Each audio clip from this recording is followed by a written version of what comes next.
Once again, the Coachella Valley gets to brag a little, actually a lot. Another Riverside County Teacher of the Year, Nich Avina, middle school teacher at Cielo Vista Charter School. Welcome, Nich. It is so good to see you, and congratulations. It's an honor to be here. Thank you for having me. So how surprised were you when you were chosen to be one of the Teachers of the Year for the county? Yeah, I was pretty shocked. And I am very much honored to be chosen. I think I was just feeling really lucky that I got chosen to be Teacher of the Year at Cielo Vista Charter. There are so many stellar teachers at that school and at Palm Springs Unified. And it truly is a representative honor to be chosen as Teacher of the Year for the site, the district, and now the county. I work with so many wonderful people. And I think especially this year, we went above and beyond the call of duty, teaching and doing distance learning during the pandemic year. So it's just an honor to represent. I want you to brag on yourself just a little bit. Okay. Tell me why you were chosen. I think that I've been teaching middle school science for about 15 years, and I just absolutely love it. I have a passion and a fire for kids to teach them how to think critically and how to be creative and how to be scientists. And maybe that shows in my teaching and also in my school site. And I think it was Einstein that said that imagination is greater than knowledge. And so in my class, I have my kids imagine that they're scientists, they're engineers, that they're environmental advocates. And even though they're just teenagers, it's okay to imagine that, because I feel like when they start to imagine that, they can step into that reality, that anything is possible for them.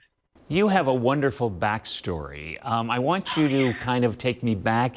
You were born in the Philippines and you came to the United States, I think when you were 7? My family immigrated to the United States when I was 7 years old. Part of that was the whole unrest in the region, the Marcos regime. This is before the People Power movement.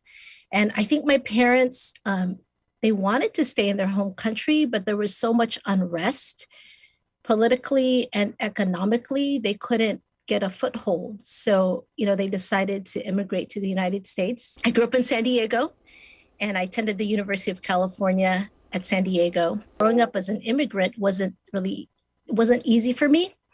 And that, and also my brother's passing, tragic death at 27, really led me to become an educator. So take me back 15 years, that very first day of teaching. Can you remember that? Yes. I think every single teacher remembers their first day of teaching. It's kind of like a deer in the headlights kind of feeling like, oh my goodness, I am in charge of 32. And for me, it was teenage students. And I'm solely responsible for the movement and the behavior and the interactions in this class. And that first day, you kind of just wing it because you don't know what to expect. You don't know what to expect. And it's a challenge. It's a challenge. Middle school kids are not easy, but I love it. I absolutely can't see myself doing anything else. Well, this certainly was a challenge this year, trying to teach virtually. Aside what you taught the students, what did you learn from them? What did I learn from them? I learned, my goodness, so much. I learned resilience. These kids are resilient. I learned that these kids are creative. It's really interesting because, I lost some in the day-to-day interactions, because there's some personal interactions that I do with the kids. I was able to create an intimate space in my classroom, and we're able to play songs, and we type in the chat. And it's interesting, these kids are so comfortable digitally that I saw some kids who normally would be so shy in person, they just blossomed in this digital environment. And so it's all these little micro interactions that you have each day with your various teachers that could change the course of your life. So I kind of wanted to be that for my students. Well, they are so lucky to have you. When will you find out moving to the next step? So I am supposed to get some information, and I'm just kind of waiting. Well, we just wish you the best. You are a bright Thank light, and you. I can see why the students just love you. Thank you so much. And keep it right there. We'll be right back.